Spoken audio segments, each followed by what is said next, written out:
Seguimos en Comic Con Chile 2026 con nuevos invitados gracias a Chansay. En esta ocasión tenemos dos invitados que, además de que acaban de estar en el escenario principal lanzando su última historieta, tienen una vasta trayectoria, pero antes de eso obviamente no estoy solo en esta entrevista, también me acompaña Guillermo. Así es, aquí estamos en este último día de Comic Con Chile 2026 y claro, estamos con dos ya próceres a estas alturas de la historieta nacional con un montón de títulos a su haber, y aquí estamos presentando su más reciente colaboración, que es La Revolución en Orión 5. Estamos con Claudio Álvarez y Gonzalo Martínez. Bienvenidos. Muchas gracias a ustedes, muchas gracias a Chansay por la invitación, por darnos la posibilidad además de estar en el escenario central hace un ratito atrás, y además obviamente por darle la posibilidad a los artistas que están acá de distintas editoriales presentando sus trabajos en este magno evento. Igualmente, muchas gracias por la invitación. Muy honrado de estar por primera vez entrevistado por ti. Así es. Sí, Sí, tú ya habíamos conversado, ¿no? sí, al menos un par de veces. Sí. Bueno, comencemos, hablemos un poco de La Revolución en Orión 5. Vemos que la presentación lo destaca inmediatamente como de otros títulos del panorama nacional, como tapadura, formato de cómic americano. Mira, fue diría yo, una exigencia que se transformó en algo mejor de lo que nosotros pensamos, porque hay que estar cuando uno tiene como el tejo pasado y de repente te dicen sí. Ya, lo que nos pasó un poco con Penguin fue que habíamos conversado con Gonzalo lo que queríamos hacer con la historieta, y esto es una aventura espacial, por lo tanto uno de las primeras cosas que conversamos fue que al menos yo le dije, me parece que tiene que ser en colores. Tuvimos la suerte de cortar con Arthur Hesley, que es un colorista brasileño que está trabajando hoy día para Marvel. Creo que está coloreando X-Men, y él hizo gran parte de los colores junto con otro socio que tiene, y nada, queríamos que tuviera un formato más bien comic book, que fuera en colores, y tiramos esa exigencia a la editorial accedió. Nosotros pensamos que no, porque normalmente Penguin en su sello Reservoir Books publica en otros formatos. Este es un formato que es bien inusual para un cómic, digamos, de librería chileno. Y la tapa dura fue una sorpresa que ellos nos dieron a nosotros, porque la editorial fue la que decidió que quería esta presentación, que para nosotros es una presentación de lujo, y que hace que sea más extraordinario aún poder llegar a las librerías con un cómic chileno y en un formato que por lo menos para nosotros es de lujo. Quedó muy lindo y efectivamente nos sorprendió que no nuestro editor, sino que la directora editorial vio el proyecto y dijo, no, pero eso tiene que ir en tapadura. Obviamente nosotros aceptamos inmediatamente. Está perfectamente en una biblioteca junto a títulos de, no sé, pues los de Panini, SC, Marvel, DC y todo eso, queda Claro, parejito. efectivamente.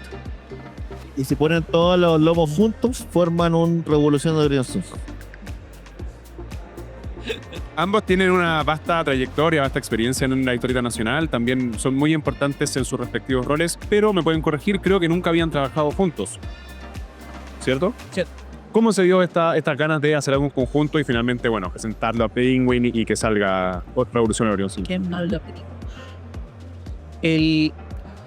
Mira, con Claudio nos conocemos hace mucho tiempo y compartimos una cosa, aparte del amor por la historieta y toda esa cosa, compartimos algo que es súper importante para mí, que es la reflexión en torno a la historieta.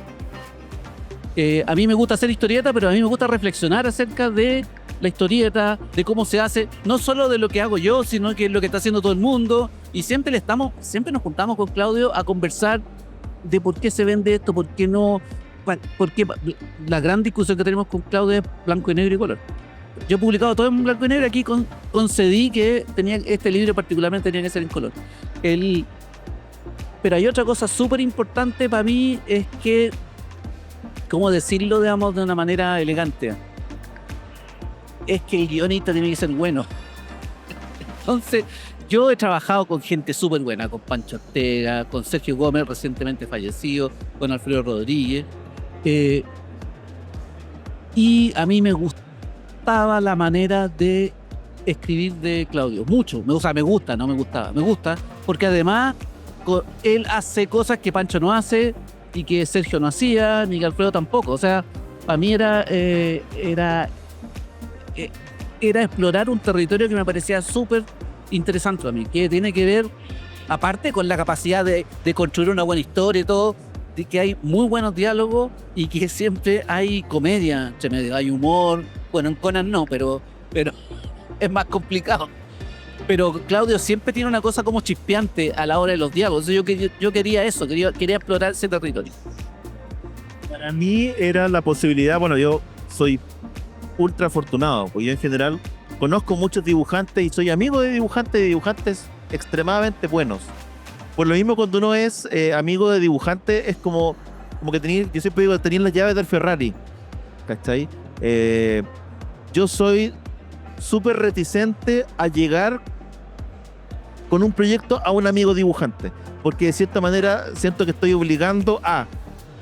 Por lo tanto, yo siempre espero que sean los amigos dibujantes los que me digan hagamos algo. Y me pasó, ese fue el caso con Geraldo Borges, el caso con Kike Alcatena. Sacamos un Conan que la idea fue de él a sacarlo, hacerlo conmigo. Y en el caso de Gonzalo fue también una consecuencia lógica de la amistad que tenemos y la admiración mutua que tenemos por lo que hace el otro.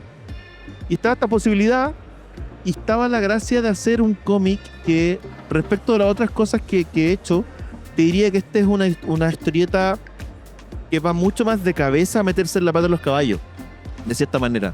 Fue como, abordemos temas que son actuales, que muchas veces son complejos, que muchas veces son incómodos, pero que queremos conversar y que naturalmente salieron nuestras conversaciones. Esta nace, de cierta manera, una reflexión de sobremesa de un par de amigos, en cierto punto. Pero sobre eso va una capa de talento, de historia, de referentes puestos sobre esta mesa también. Y queríamos hacer un cómic que tuviera acción, que tuviera humor, que fuera del espacio, que tuviera naves espaciales, que lo pasáramos bien haciéndolo, pero además queríamos hablar de algo. Es un cómic que tiene una historia, pero que además habla de algo que a nosotros nos parecía importante decir. Y te diría yo que para mí gran parte de la gracia de Revolución de Orión 5, más allá de lo bien que lo pasamos haciéndolo, es que es un cómic que aspira a hablar de algo en distintos niveles, porque tú lo podéis tomar como una historia de acción, humor y aventura, o lo podéis leer como una historia súper política o como una reflexión respecto de cosas que están pasando ahora, o podéis leerlo como una historieta de matiné entretenida nomás. O sea, tiene como esa, y me gusta que tenga como esa variedad de llegar a los lectores de distinta manera, y trabajar con Gonzalo me daba esa posibilidad y esa libertad también. Esa reflexión, ese querer decir algo, ¿es porque la historia era una historia de ciencia ficción o gracias a que es una historia de ciencia ficción tienen la capacidad de decir algo? Porque la ciencia ficción en general, si bien proyecta hacia el futuro, la ciencia ficción habla más que nada del presente. Había una reflexión implícita en esta conversación. Y creo yo que efectivamente, o sea, cuando tú ves Star Trek, cuando tú ves Star Wars o ves cualquiera de las obras derivadas, son obras que están hablando de algo. Flash Gordon lucha contra un dictador estelar. La rebelión lucha contra un imperio de manera obvia, ¿cachai? Star Trek ofrece un futuro, ofrece un presente, si se quiere, donde lo que prima es la diversidad y la posibilidad de ponerse de acuerdo en torno a valores que implican un futuro mejor. Nosotros pensamos y sentíamos que las cosas que están pasando, no solamente a nivel país, sino que a nivel mundial, lo que tiene que ver con manipulación de repente de la opinión de la gente, la manera en que nos tragamos lo que nos venden, y todo este concepto de que cada generación tiene su propia revolución, y esas revoluciones normalmente parten en el lugar indicado, pero tú no sabes cómo terminan. ¿Qué es lo que pasa cuando se acaba esa causa común que nos reunía y nos hacía todos iguales? Y nos damos cuenta que no éramos tan iguales y que no pensamos lo mismo, sino que nos habíamos unido en torno a una lucha específica. ¿Qué es lo que pasa cuando eso termina? ¿Qué es lo que pasa después de eso? Las consecuencias y cómo te haces cargo de esas consecuencias como generación. Hay un montón de esas cosas que conversamos, hablamos del desencanto con Gonzalo, y toda esa reflexión que puede ser súper agria, si tú quieres, la transformamos y la utilizamos como base para un cómic de naves espaciales, de gatos clonados, de el templo votivo de Maipú transformado en una base intergaláctica, de naves, de rayos, o sea, y de mucho humor. Y parte de la gracia del proceso fue ese, transformar como esa reflexión que puede ser súper agria y súper seria en una cuestión que es, por lo menos para nosotros, súper entretenida. Bueno, y otra cosa para mí, yo hago historieta hace mucho tiempo y uno de los temas que voy a hacerme propaganda. Todas mis historietas hablan de algo. Para mí es súper importante de qué vamos a hablar. Porque yo leí mucha historieta, me divertí mucho, pero yo sentía que las historietas que a mí me las recordaba más y que tenían y que quedaban en mi corazón y en mi cerebro eran las que hablaban de algo. Todo Temolobo, por ejemplo, todo Mampato Temolobo, cada historia, Temolobo está hablando de algo.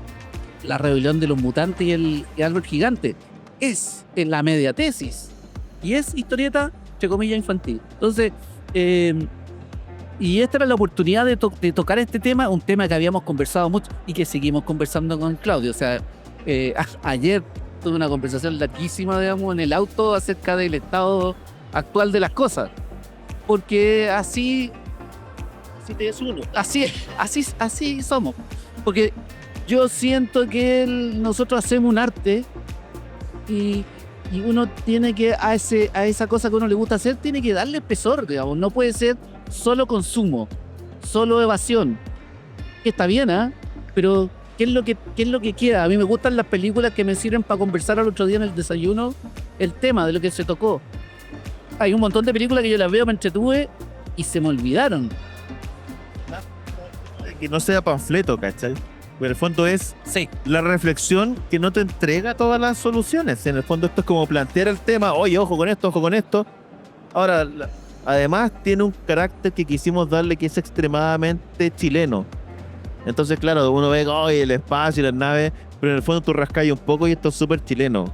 Los referentes, las conversas que aparecen por ahí, no sé, el villano aparece tomando once, echándole parte al pan.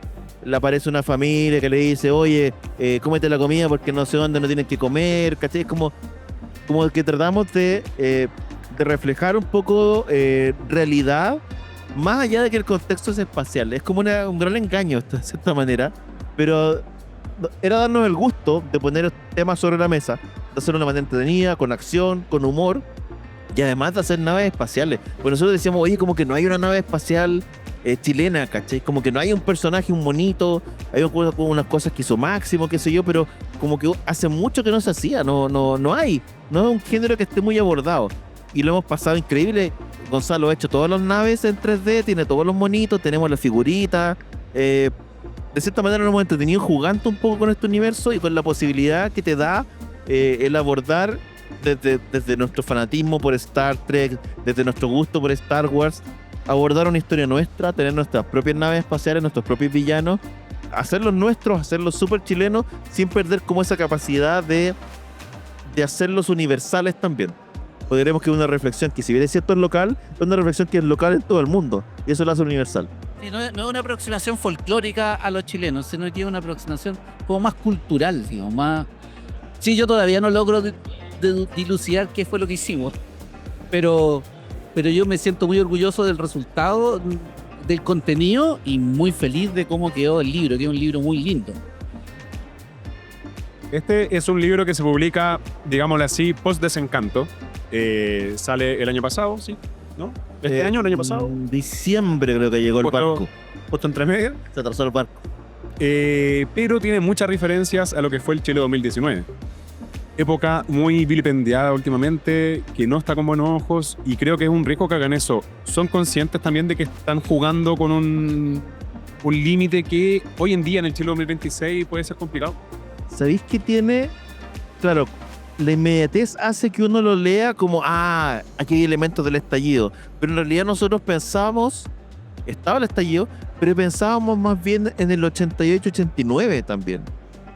Hay algunas escenas, ponte tú, ¿cachai? Ahí de que Gonzalo fotocopió de fotogramas, digamos, de cuando recuperan, Orión 5 recupera su libertad de la dictadura de Cramhedge, que le pusimos, ¿cachai? Y está las personas de Orión 5 abrazando a los policías, por ejemplo, que son imágenes que para los que crecimos en los 80 son potentes, digamos. Y esta reflexión respecto de de las revoluciones también es crítica un poco de eso. Porque parte de lo que conversábamos nosotros era como, bueno, ¿qué pasó con los líderes? O sea, la gente que recuperó la democracia, mira cómo la ven hoy día. ¿Cuál es la lectura que haces tú hoy día de esas personas? Porque se quedaron, po. Porque se quedaron y se transformaron en presidentes, y se transformaron en ministros, y se transformaron en la gente respecto de la cual después estáis protestando. Pero ellos eran los héroes, po. Entonces parte de esa reflexión tiene que ver con eso también. No es solamente porque uno dice lo inmediato, claro, no, el estallido. No se trata solo del estallido. Se trata en general como de estas revoluciones que son también generacionales. Todas las generaciones tienen su cuota de revolución. No solamente política, no se trata solo de violencia, digamos, porque hay revoluciones culturales, revoluciones, qué sé yo, tecnológicas, pero todo eso que nos une en un momento nos puede separar después, ¿cachai? Y todo eso, toda esa causa común, cuando se acaba, ¿qué pasa con los que se quedan? Aquí, claro, el villano, que es Rómulo, es el que se quedó, po. Porque Patton Fletcher, que se supone que es el gran protagonista, hizo la revolución y se fue. Y ahora vuelve y se da cuenta en que se transformó y es parte del conflicto. Pero en la práctica la reflexión era esa. ¿Qué pasa con el que se queda? ¿En qué se transforma el que se queda? Bueno, y otra cosa también, a propósito específicamente de lo que tú decís. Podríamos haber tenido problemas, pero da lo mismo. O sea, uno hace lo que tiene que hacer, digamos. Yo no me voy a... A ver, ni yo ni Claudio hacemos historietas que anda pisando callos por todos lados, digamos. O sea, está claro. Pero por lo mismo yo no me voy a cortar de decir algo que me interesa decir si es que voy a provocar algún tipo de problema. No, eso por un lado no es. Pero además lo interesante es lo que dice Claudio. Pensemos en el proceso chileno, digamos, nosotros lo vivimos en un momento en que estábamos decepcionados de que luego de recuperar la democracia de una dictadura sangrienta, sentíamos que la dirigencia, que había hecho un gran trabajo, se había chanchado. Y teníamos esa decepción. Luego llegó el estallido. Luego llegó la contracara del estallido. Y en estos momentos, mucha gente decimos, pucha, echamos de menos a Ricardo Lagos. Entonces, es lo que yo creo que lo interesante que plantea la historieta, yo lo estoy hablando muy de encima, es que la realidad es súper compleja. Lo que ayer veíamos como un traidor, ahora lo vemos chuta. Ojalá hubiera estado ese caballero para que ordenara la cuestión, sin tener que caer en lo que estamos ahora, que es una especie de orden de un papá estricto que vamos a ahorrar, te vamos a quitar la plata del colegio, porque no hay que ahorrar. Y vamos a echar a 300.000 extranjeros, ¿cachai? Es como una cosa. Entonces, hablamos un poco de eso. No es que pase acá, es que está pasando porque nosotros somos súper de vernos un poco como hasta acá. No, y lo que está pasando en todas partes. No es que acá esté instalado un fenómeno de cierto tipo, está pasando en todas partes. Y además, bueno, si uno pisa callo o no pisa callo, bueno, además que por último cualquier cosa decimos, no, si esto es el espacio, nada que ver. Idea tuya. Esa es la gracia del cómic. Es cómic nomás, no hagáis caso de ese. No, si una cosa así se implicita. Con respecto al proceso creativo y la colaboración. Claro, Gonzalo decía que parten de conversaciones, largas reflexiones, intereses comunes. ¿Cuánto hay mano de Gonzalo en el guión o no? Yo te diría que Gonzalo participa en la base de la conversación, en el espíritu de la conversación, en el para dónde vamos y en la reflexión. Y después me da libertad para escribir y yo le doy libertad para dibujar. Yo no me acuerdo de haberme metido en el diseño de, no sé, la base de Rómulo, o haberle dicho, oye, a menos que fuera algo que estuviera en el guión, no me metí yo en el diseño de la Júpiter. Digamos que cada uno jugó su rol con confianza total en el otro. Entonces Gonzalo me dijo, oye, no te olvides de poner, o oye, mira este diálogo, no me parece que haciendo muy tibio, no sé. No. Parte de la gracia y diría yo que de la maravilla que es colaborar con gente que cacha su oficio, es también echar esa bolita a correr y ver qué es lo que vuelve.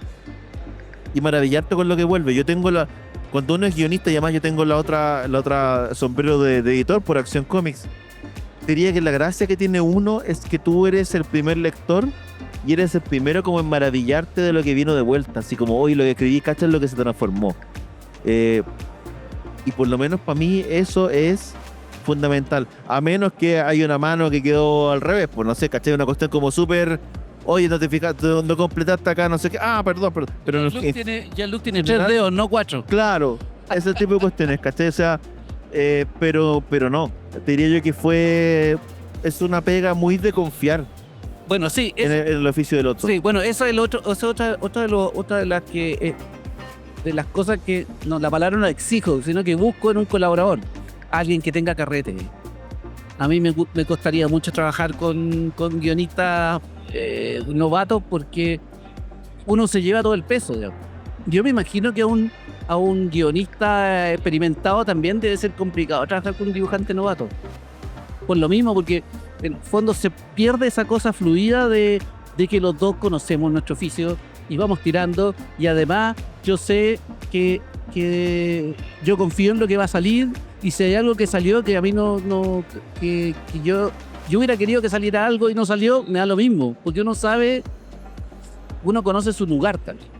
Entonces, sí, es lo bonito de trabajar con gente experimental. Piensa que nosotros trabajamos con un colorista brasileño. Y te diría yo que las correcciones que hicimos tampoco fueron demasiadas. Fue como, esto lo había pensado en rojo en vez de azul. O esta es la bandera, que sé yo, los colores son estos. O no sé, por ahí aparece como un busto del Capitán Júpiter, ¿cachai? Y se nos olvidó ponerle referencia. Y pintó otros colores y ahí lo corregimos. Pero en la práctica no, tampoco fue, porque obviamente estáis trabajando con un colorista que colorea para Marvel, po. O sea, un tipo que sabe lo que tiene que hacer y que lo hace bien y que te propone además algo distinto y transformó el universo. Ustedes ven el libro y le echan una ojeada, digamos, las páginas salen, te saltan a los ojos porque los colores son extraordinarios. Y nos pasa además, que me pasa a mí como guionista, que es un consejo para la gente que hace cómic, como no trabajáis normalmente en colores, hay cuestiones que se te olvidan, ¿cachai? Y preguntas que te hace el colorista que te hacen incluso a veces replantear parte del guión, porque te pregunta ¿a qué hora pasó esto? Tú quedas así como, ¿a qué querés saber? No, porque lo que pasa es que necesito saber para poner la luz, po. Es mediodía, es atardecer, es de noche, y uno dice, chuta, en realidad, po. Empezáis como a sacar las horas de todo lo que esto debería pasar, entonces debería poner 2 horas en llegar de aquí para allá, empecé a sacar y eso hace que hay páginas que dibujó Gonzalo que al momento de verlas en color cambian el peso dramático porque resulta que ahora es de noche. Y nosotros no hemos pensado que fuera de noche y tampoco necesariamente Gonzalo las dibujó para que las pinten de noche. Y al ver ese color, que hay como, ¡guau! Qué buena escena, qué buena imagen, qué peso distinto tiene. Y eso es parte también de dejar que tu equipo y que la gente que sabe haga lo que sabe hacer al final. Sí, y o sea, poniendo acento en la gente que sabe. Qué terrible decir esto, pero claro, estáis trabajando con un cabro que trabaja en Marvel. Entonces, como tiene las preguntas adecuadas y tiene los resultados que... O sea, claro, las correcciones que hacíamos, como decía Claudio, eran de cosas que él no tenía en la referencia, nomás. No, es trabajar con gente que tiene carrete. Es bonito. Porque hacer historieta ya es difícil. Entonces, ojalá que sea lo menos difícil posible. Ahora, volviendo al tema este de querer tomar temas un poquito complicados, qué sé yo, ¿cómo fue la recepción editorial? ¿Hubo algún freno? Decir, no toquen esto, no se refieren a esto, o esto está bien, mejor no. Silenciosa, diría yo. Sí. Y decía don Gonzalo, no sé si lo odian o les gusta, no sé si la cagamos a lo mejor con esto, ¿cachai? Porque no nos decían nada. Y era como, no, está bien, ok. Oye, aquí esto tomando escrito por un acento en solo, o no lo venía acento en solo, porque ahora no se acentúa, no sé. Era como fue súper de corrección de eso. Y nos dieron libertad para hacer, diría yo, que casi todo. O sea, a mí me dejaron el diseño de del cabezal, del logo es mío. Nadie me lo cambió, digamos. Yo lo tenía así porque yo tengo la costumbre de cuando parto en un proyecto, hago los cabezales o los logos. Y lo hice y como que fue quedando y nadie nos dijo, oye, no, esto no, porque no es nuestro diseñador. No. Las palabras que van atrás, digamos, el típico sumario, lo hice yo y en el fondo, para mí fue como un proceso muy similar a la edición en Acción Comics. Fue la libertad que nos dio Penguin. No nos impusieron nada, no nos pidieron cambiar nada. Fue como siempre todo, no, súper bien, oye, súper bien en los plazos, oye, vamos con esto. El tema de la portada fue súper natural también. No sé si mandaste más de una propuesta, yo creo que fue como que lo conversamos entre nosotros y esto es. La portada es tapadura. Antes no era tapadura y uno hace la ilustración con un exceso de 1 centímetro por borde porque es tapa blanda. No, aquí había que dejar, no sé, como 3 centímetros. Entonces, por lo tanto, había que agrandarla. Ese fue el gran problema que tuve con la portada. Había que agrandar, eso tuve que dibujar más y Arthur tuvo que agrandar el color, pero no. Oye, sabéis que tenemos un problema con la portada porque además tenéis que ponerle un lomo de no sé cuánto y porque va a ser tapadura y la portada tiene que dar vuelta a 3 centímetros porque hay que hacer una guarda. Y así que tuvimos que ahí apurado con Claudio qué guarda hacemos. Claro, técnicamente hay material que se pierde aquí en el pliegue, Sí. en el lomo. Y si tú miras, ábrelo, Ahí. te das cuenta que Claro, aquí adentro vuelve, está impreso también. sí, y vuelve y encima está pegada la guarda. ¿ya? Entonces, La guarda esta, creo que la elegí yo o la elegimos entre los dos. O sea, fue súper, pues te digo, de la libertad que nos dieron como para poder nosotros personalizar el libro, fue total. Entonces, nosotros estamos súper agradecidos porque nos dejaron jugar un poco con este cómic. a propósito de eso en la experiencia que tengo yo tengo muchos libros publicados en editoriales, en general grandes, nunca he tenido ningún problema de nada. A lo más, cuando me hacen observaciones, son observaciones que tú decís, verdad. Oye, pero ¿por qué mejor esto? Tiene toda la razón. O sea, nunca, siempre está esa idea que las editoriales grandes te coartan. Nada. Pero chicas, tampoco coartamos por si acaso. No sea las grandes. Te explico, Gonzalo. Yo sé que tú trabajas solamente con editoriales grandes, pero Acción Comics. No creo que Ariete tampoco acá, que están por acá. Tampoco creo que. No, bueno, pero te dicen. Te lo digo, no. No, está bien. Lo pongo sobre la mesa. Bueno, entonces no hay ninguna editorial que coarte. Amén, yo creo que te molestan. Yo me imagino que si la cosa no está quedando bien nomás. Mi experiencia como editor que se mete más, digamos. Además que hay distintas obras, ¿cachai? En general, lo dijo Daniel Olave, el editor, cuando estuvimos allá. En el fondo él nos conocía de antes y sabía un poco la obra que teníamos para atrás. Entonces el momento de tomar la decisión fue una decisión rápida y él no se metió. Cuando uno trabaja de repente con otros artistas, hay artistas que te abren la puerta. ¿Cachai? Que te dicen, ¿sabéis qué? Me gustaría que te metáis un poco en el guión, o que me opines, o cambiemos los diálogos, ¿cachai? Y de repente uno ve que hay obra y dice, chuta, ¿sabéis qué? Está bueno, pero si aquí le ajustamos un poco los diálogos, apretamos un poco algunas cosas, la obra crece. ¿Cachai? Yo tengo famosamente la experiencia que hacemos con los muchachos de Ethan Hound, que en el fondo me dan libertad total para los diálogos finales. Y al final termina siendo un trabajo que es más en equipo, pero es porque los autores te abren la puerta y ven el valor también, po. De decir, ¿sabéis qué? Pucha, te quedan mucho mejor estos diálogos, ¿por qué no los tomáis tú y les damos más humor o les damos...? Pero ese tipo de definiciones igual son como definiciones de equipo. Acá en ningún momento Daniel nos dijo, oye, me gustaría meterme un poco más en esto, o siento la necesidad de decirles tal cosa. De hecho, el único consejo que nos dio lo usamos para reírnos, ¿cachai? Que fue, oye, le preguntamos qué es lo que vende más, nos dijo, no, los gatos. Que fue una especie de talla y nosotros pusimos un gato, pero pusimos un gato horrible en el cómic, ¿cachai? Que está repetido y que forma parte de un chiste que es como medio recurrente. Y quiere reírse un poco de lo que pasaba en Argentina con los rumores de que Milei escuchaba a su perro Conan para los consejos y que era un perro clonado. Bueno, pusimos un gato clonado que se llama Rocky y que le da consejos imaginarios a Rómulo. Claudio, Gonzalo, muchas gracias por estar aquí, gracias por estar en Comic Con junto a Chansayart.